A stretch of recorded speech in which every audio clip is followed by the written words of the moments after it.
Assalamualaikum warahmatullahi wabarakatuh. Perkenalkan, nama saya Ajeng Nafisa Rizky dari kelompok 2 kelas PPKH 3B. Di sini saya dan rekan-rekan saya akan menjelaskan sedikit tentang program penyuluhan pertanian.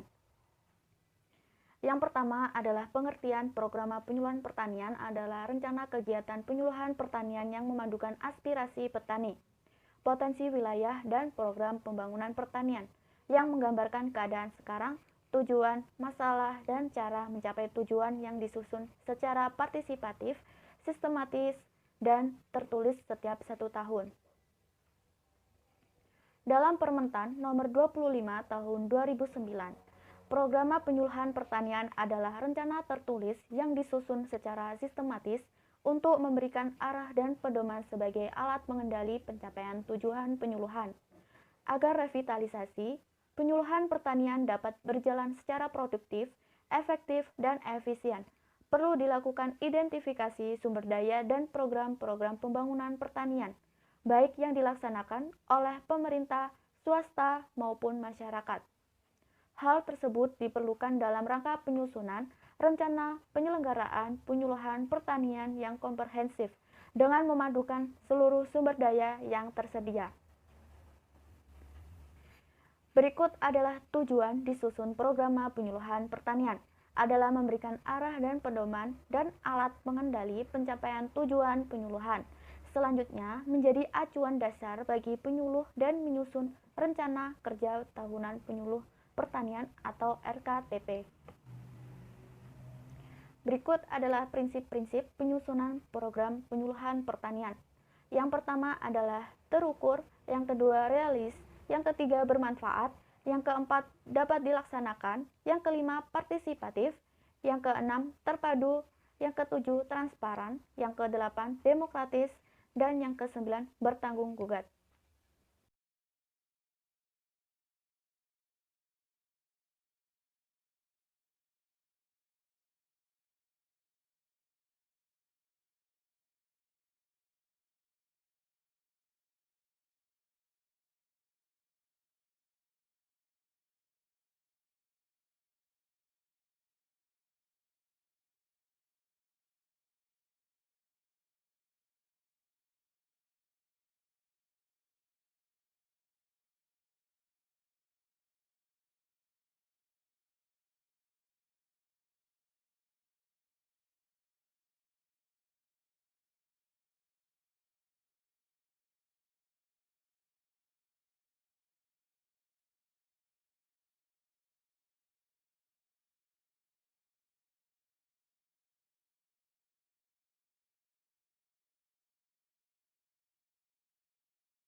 Wabarakatuh. Perkenalkan, nama saya Rinang Nur Afifah.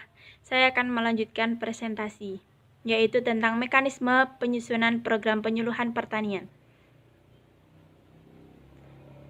Yang pertama adalah keterkaitan dan keterpaduan. Program penyuluh pertanian disusun setiap tahun dan membuat rencana penyuluhan pertanian tahun berikutnya dengan memperhatikan siklus anggaran pada masing-masing tingkatan, serta mencakup pengorganisasian dan pengelolaan sumber daya sebagai dasar penyelenggaraan penyuluhan pertanian. Penyusunan program penyuluhan pertanian dilakukan secara partisipatif untuk mengakomodasi kebutuhan dan kepentingan pelaku utama dan pelaku usaha. Adapun jumlah dan alokasi pembiayaan kegiatan-kegiatan penyuluhan seperti yang tercantum pada program penyuluhan di pusat, provinsi, kabupaten atau kota, kecamatan, dan desa menjadi dasar dalam penyusunan APBD dan APBN. Kelembagaan penyusunan di masing-masing tingkatan memfasilitasi program penyusunan program penyuluhan pertanian agar program penyuluhan nasional, provinsi, kabupaten atau kota, kecamatan, dan desa atau kelurahan dapat berlangsung seiring sejalan, serta materi kegiatan penyuluhannya saling menunjang dan saling mendukung. Yang kedua adalah proses penyusunan program. Yang pertama yaitu identifikasi program pembangunan pertanian di masing-masing lingkup. Identifikasi program-program pembangunan pertanian dari masing-masing lingkup departemen pertanian, dinas, instansi, lingkup pertanian di provinsi dan kabupaten atau kota, serta kelembagaan pelaku utama dan pelaku usaha di desa melalui metode atau teknik PRA dan atau teknik lainnya. Yang kedua yaitu sintesa kegiatan penyuluhan pertanian yang ada dalam program pembangunan pertanian menjadi prioritas dari masing-masing tingkatan pada lingkup departemen pertanian, dinas atau instansi lingkup pertanian di provinsi dan kabupaten atau kota dengan program kelembagaan pelaku utama dan pelaku usaha untuk menghasilkan draft program penyuluhan pertanian. Yang ketiga adalah penetapan keadaan, masalah, tujuan, dan cara pencapaian tujuan.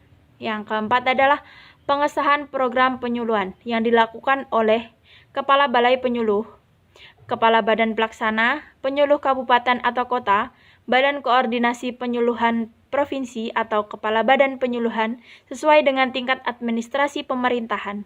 Khusus untuk tingkat desa atau kelurahan tidak perlu disahkan, namun cukup diketahui oleh kepala desa atau kelurahan. Yang kelima adalah pembuatan tanda tangan pimpinan pemerintah yang ditandatangani di masing-masing tingkatan dan waktu-waktu tingkat lingkup departemen pertanian, dinas atau instansi lingkup pertanian di provinsi dan kabupaten atau kota pada lembar pengesahan program penyuluhan pertanian agar program penyuluh pertanian menjadi bagian dari perencanaan pembangunan. Yang keenam adalah penjabaran program penyuluhan pertanian ke dalam rencana kerja tahunan setiap penyuluh pertanian. Yang ketujuh adalah apabila dipandang perlu, dapat dilakukan revisi program penyuluhan pertanian dan rencana kerja tahunan penyuluh pertanian yang dilakukan setelah keluarnya APBD dan APBN. Yang selanjutnya yaitu tingkatan program penyuluh pertanian. Di penyuluh pertanian itu ada 5 tingkatan. Yang pertama yaitu tingkat desa atau kelurahan, yang kedua adalah tingkat kecamatan, yang ketiga adalah tingkat kabupaten atau provinsi, dan yang keempat adalah tingkat provinsi, dan kelima adalah tingkat nasional. Sekian presentasi dari saya. Wassalamualaikum warahmatullahi wabarakatuh.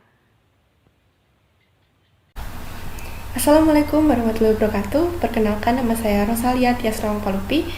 Saya berasal dari Prodi Penyuluhan Peternakan dan Kesejahteraan Hewan 3B Politeknik Pembangunan Pertanian Malang. Saya adalah anggota dari kelompok 2. Di sini saya akan mempresentasikan tentang tahapan penyusunan program penyuluhan pertanian. Tahapan penyusunan program penyuluhan pertanian yang pertama dimulai dari perumusan keadaan. Perumusan keadaan adalah penggambaran fakta berupa data dan informasi di suatu wilayah. pada saat program disusun yang diperoleh setelah melakukan pengumpulan dan pengolahan data.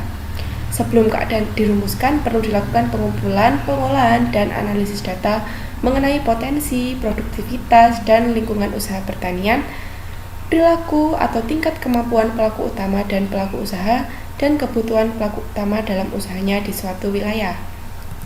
Yang kedua ialah penetapan tujuan. Penetapan tujuan adalah perumusan keadaan yang hendak dicapai dalam jangka waktu 1 tahun.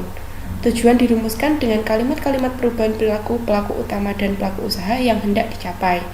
Penetapan tujuan tersebut dilakukan bersama-sama pemerintah, pelaku utama dan pelaku usaha, serta kelembagaan pelaku utama dan pelaku usaha, sehingga rumusan tersebut berupa keinginan dan kepentingan dari kedua belah pihak. Yang ketiga yaitu penetapan masalah. Penetapan masalah adalah perumusan faktor-faktor yang dapat menyebabkan tidak tercapainya tujuan. Faktor-faktor tersebut terutama dicari dari kemampuan pelaku utama dan pelaku usaha, dan kelembagaan pelaku utama dan pelaku usaha. Penetapan masalah dilakukan dengan tahapan: 1. Menetapkan kriteria untuk menetapkan prioritas. 2. Menetapkan scoring atau pembobotan untuk setiap kriteria dengan kesepakatan. 3. Melakukan penilaian terhadap setiap masalah berdasarkan scoring. 4. Menetapkan prioritas masalah. Selanjutnya yaitu penetapan rencana kegiatan. Pada tahap ini dirumuskan cara mencapai tujuan, yaitu penetapan rencana kegiatan yang menggambarkan bagaimana tujuan bisa dicapai.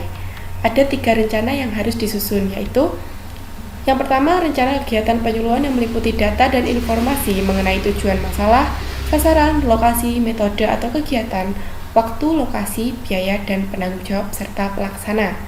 Yang kedua, rencana kegiatan untuk membantu mengikhtiarkan pelayanan dan pengaturan yang meliputi data dan informasi mengenai tujuan, sasaran, lokasi, jenis kegiatan, waktu, penanggung jawab, serta pelaksana.